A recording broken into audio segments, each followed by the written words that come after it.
Hello ಸ್ನೇಹಿತರೆ, ಎಲ್ಲರಿಗೂ ಇವತ್ತಿನ ಒಂದು ಹೊಸ ಅಪ್ಡೇಟ್ಗೆ ಸ್ವಾಗತ. ಭಾರತ ಪಾಕ್ T20 ವಿಶ್ವಕಪ್ ಪಂದ್ಯ ಮಳೆಯಿಂದ ರದ್ದಾದರೆ ಕತೆ ಏನು?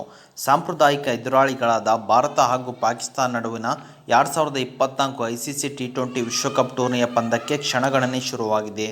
ಭಾನುವಾರ ರಾತ್ರಿ 8 ಗಂಟೆಗೆ ನ್ಯೂಯಾರ್ಕ್ನ ಇಂಟರ್ನ್ಯಾಷನಲ್ ಕ್ರೀಡಾಂಗಣದಲ್ಲಿ ಉಭಯ ತಂಡಗಳು ಸೆಣಸಲಿವೆ. ಆದರೆ ಈ ಪಂದ್ಯಕ್ಕೆ ಮಳೆ ಅಡ್ಡಿ ಉಂಟುಮಾಡಬಹುದೆಂದು ವರದಿಯಾಗಿದೆ. ಸ್ಥಳೀಯ ಹವಾಮಾನ ಸಂಸ್ಥೆ ನ್ಯೂಯಾರ್ಕ್ನ ಹವಾಮಾನ ವರದಿ ಬಗ್ಗೆ ಮುಂಜಾನೆ 7 ಗಂಟೆಯಿಂದಲೇ ಮಳೆಯಾಗಬಹುದು ಎಂದು ತಿಳಿಸಿದೆ. ಈ ಹಿನ್ನೆಲೆಯಲ್ಲಿ ಪಂದ್ಯದ ಟಾಸ್ ತಡವಾಗಿ ನಡೆಯಲಿದೆ ಎಂದು ಹೇಳಲಾಗುತ್ತಿದೆ. ಪ್ರಸ್ತುತ 2024 ICC T20 ವಿಶ್ವಕಪ್ ಟೂರ್ನಿ ನಡೆಯುತ್ತಿದೆ. ಭಾನುವಾರ ನ್ಯೂಯಾರ್ಕ್ನಲ್ಲಿ ಭಾರತ ವರ್ಸಸ್ ಪಾಕಿಸ್ತಾನ ಪಂದ್ಯ ನಡೆಯಲಿದೆ. ಪ್ರಸಕ್ತ ಆವೃತ್ತಿಯ ICC T20 ವಿಶ್ವಕಪ್ ಟೂರ್ನಿಯಲ್ಲಿ ಸಾಂಪ್ರದಾಯಿಕ ಎದುರಾಳಿಗಳಾದ ಭಾರತ ಹಾಗೂ ಪಾಕಿಸ್ತಾನ ನಡುವಿನ ಪಂದ್ಯಕ್ಕೆ ಮಳೆ ಭೀತಿ ಎದುರಾಗಿದೆ. ಭಾನುವಾರ ರಾತ್ರಿ 8ಕ್ಕೆ ಉಭಯ ತಂಡಗಳು ಇಲ್ಲಿನ ಇಂಟರ್ನ್ಯಾಷನಲ್ ಕ್ರೀಡಾಂಗಣದಲ್ಲಿ ಕಾದಾಟ ನಡೆಸಲಿವೆ. ಈ ಪಂದ್ಯವನ್ನು ಕಣ್ತುಂಬಿಕೊಳ್ಳಲು ಅಭಿಮಾನಿಗಳು ಕಾತುರದಿಂದ ಕಾಯುತ್ತಿದ್ದಾರೆ. ನ್ಯೂಯಾರ್ಕ್ನ ಸ್ಥಳೀಯ ಹವಾಮಾನ ಸಂಸ್ಥೆಯ ವರದಿಯ ಪ್ರಕಾರ ಭಾನುವಾರ ಪಂದ್ಯದ ದಿನದ ಬೆಳಗ್ಗೆ 7ರಿಂದಲೇ ಮಳೆ ಬೀಳುವ ಸಾಧ್ಯತೆ ಇದೆ ಎಂದು ಎಚ್ಚರಿಕೆ ನೀಡಿದೆ. ನಂತರ 11 ಗಂಟೆ ಮಳೆ ಪ್ರಮಾಣ ಅಧಿಕವಾಗಲಿದೆ ಹಾಗೂ ಮಧ್ಯಾಹ್ನ ಗುಡುಗು ಸಿಡಿಲು ಸಹಿತ ಭಾರೀ ಮಳೆ ಸುರಿಯಬಹುದು ಎಂದು ತಿಳಿಸಿದೆ. ಈ ಹಿನ್ನೆಲೆಯಲ್ಲಿ ಭಾರತ ಹಾಗೂ ಪಾಕಿಸ್ತಾನ ತಂಡಗಳ ನಡುವಿನ ಪಂದ್ಯಕ್ಕೂ ಕೂಡ ಮಳೆ ಭೀತಿ ಶುರುವಾಗಿದೆ. ಮಳೆಯ ಕಾರಣ ಭಾರತ ಹಾಗೂ ಪಾಕಿಸ್ತಾನ ನಡುವಿನ ಪಂದ್ಯದಲ್ಲಿ ಎಷ್ಟು ಓವರ್ಗಳನ್ನು ಅಭಿಮಾನಿಗಳು ಆನಂದಿಸಲಿದ್ದಾರೆ ಎಂಬುದು ತೀವ್ರ ಕುತೂಹಲವನ್ನು ಮೂಡಿಸಿದೆ. T20 ವಿಶ್ವಕಪ್ ಆರಂಭಕ್ಕೂ ಮುನ್ನ US ಕ್ರಿಕೆಟ್ ಮುಖ್ಯಸ್ಥ ವೇಣು PCK ಅವರು ಈ ಟೂರ್ನಿಯಲ್ಲಿ ಭಾರತ ಹಾಗೂ ಪಾಕಿಸ್ತಾನ ನಡುವಿನ ಪಂದ್ಯದ ಪ್ರಾಮುಖ್ಯತೆಯನ್ನು ತಿಳಿಸಿದ್ದಾರೆ.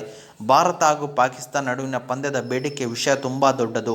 ICC ವಿಶ್ವಕಪ್ ಟೂರ್ನಿಯ ಪಂದ್ಯಗಳ ಟಿಕೆಟ್ ನೋಂದಣಿಯ ಜಾಹೀರಾತು ನೀಡಿದ ಬಳಿಕ ಭಾರತ ಹಾಗೂ ಪಾಕಿಸ್ತಾನ ಪಂದ್ಯದ ಟಿಕೆಟ್ಗಳಿಗೆ ಲಕ್ಷ ಮನವಿಗಳು ಬಂದಿದ್ದವು. ಆದರೆ ಎಲ್ಲರಿಗೂ ಟಿಕೆಟ್ ನೀಡುವುದು ಕಠಿಣ ಸಂಗತಿ ಎಂದು USA ಕ್ರಿಕೆಟ್ ಮುಖ್ಯಸ್ಥ ಮಾಧ್ಯಮಗಳಿಗೆ ತಿಳಿಸಿದ್ದರು.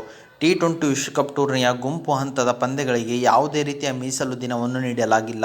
ಒಂದು ವೇಳೆ ಭಾನುವಾರ ನಡೆಯಲಿರುವ ಭಾರತ ಹಾಗೂ US ಪಂದ್ಯದ ಮಳೆಯಿಂದ ಸಂಪೂರ್ಣ ರದ್ದಾದರೆ ಎರಡೂ ತಂಡಗಳಿಗೆ ಒಂದೊಂದು ಅಂಕವನ್ನು ಹಂಚಲಾಗುತ್ತದೆ. ಮಳೆ ಬಂದರೆ ಪಂದ್ಯವನ್ನು ಗೆಲ್ಲುವ ನೆಚ್ಚಿನ ತಂಡ ಭಾರತಕ್ಕೆ ಹಿನ್ನಡೆಯಾದರೆ ಈಗಾಗಲೇ ಒಂದು ಪಂದ್ಯವನ್ನು ಸೋತಿರುವ ಪಾಕಿಸ್ತಾನಕ್ಕೆ ಲಾಭದಾಯಕವಾಗಲಿದೆ. ಮತ್ತು ನ್ಯೂಯಾರ್ಕ್ನ ಇಂಟರ್ನ್ಯಾಷನಲ್ ಸ್ಟೇಡಿಯಂನ ಪಿಚ್ ರಿಪೋರ್ಟ್ ಭಾರತ ಹಾಗೂ ಪಾಕಿಸ್ತಾನ ನಡುವೆ ಪಂದ್ಯ ನಡೆಯುವ ನ್ಯೂಯಾರ್ಕ್ನ ಇಂಟರ್ನ್ಯಾಷನಲ್ ಸ್ಟೇಡಿಯಂನ ಪಿಚ್ ಬೌಲರ್ಗಳ ಸ್ನೇಹಿಯಾಗಿದೆ. ಚೆಂಡು ನಿಧಾನಗತಿಯಿಂದ ಕೂಡಿದ್ದು ವೇಗಿಗಳಿಗೆ ಹೆಚ್ಚು ಬೌನ್ಸ್ ಹಾಗೂ ಹೆಚ್ಚಿನ ಚಲನೆಗೆ ನೆರವು ನೀಡಲಿದೆ. ಹಿನ್ನೆಲೆಯಲ್ಲಿ ಇಲ್ಲಿನ ಸ್ಕೋರ್ ಮಾಡುವುದು ಅಷ್ಟೊಂದು ಸುಲಭವಲ್ಲ. ಹೆಚ್ಚು ಹೊತ್ತು ಕ್ರೀಸ್ನಲ್ಲಿ ನಿಂತು ಆಡಿದರೆ ಆ ಬ್ಯಾಟ್ಸ್ಮನ್ ಇಲ್ಲಿ ಯಶಸ್ವಿಯಾಗಬಹುದು. ಅಂದಹಾಗೆ ಇಲ್ಲಿನ ಕ್ರೀಡಾಂಗಣದಲ್ಲಿ 150 ರನ್ ಗಳಿಸಿದರೆ ಪಂದ್ಯವನ್ನು ಗೆಲ್ಲಬಹುದಾಗಿದೆ. ಓಕೆ ಸ್ನೇಹಿತರೆ, ಇದು ಇವತ್ತಿನ ಒಂದು ಹೊಸ ಅಪ್ಡೇಟ್ ಆಗಿದೆ. ಈ ಅಪ್ಡೇಟ್ ನಿಮ್ಗೆ ಇಷ್ಟ ಆಗಿದೆ ಅಂತ ತಿಳ್ಕೊಂಡಿದ್ದೀನಿ. ಈ ಅಪ್ಡೇಟ್ ನಿಮ್ಗೆ ಇಷ್ಟ ಆದರೆ ಸಣ್ಣದೊಂದು ಲೈಕ್ ಮಾಡಿ, ಶೇರ್ ಮಾಡಿ, ಕಮೆಂಟ್ ಮಾಡಿ ಮತ್ತು ಇದೇ ರೀತಿಯಾಗಿ ಹೆಚ್ಚಿನ ಮಾಹಿತಿಗಾಗಿ ನಮ್ಮ ಚಾನಲನ್ನು ಸಬ್ಸ್ಕ್ರೈಬ್ ಮಾಡಿಕೊಳ್ಳಿ ಸ್ನೇಹಿತರೆ.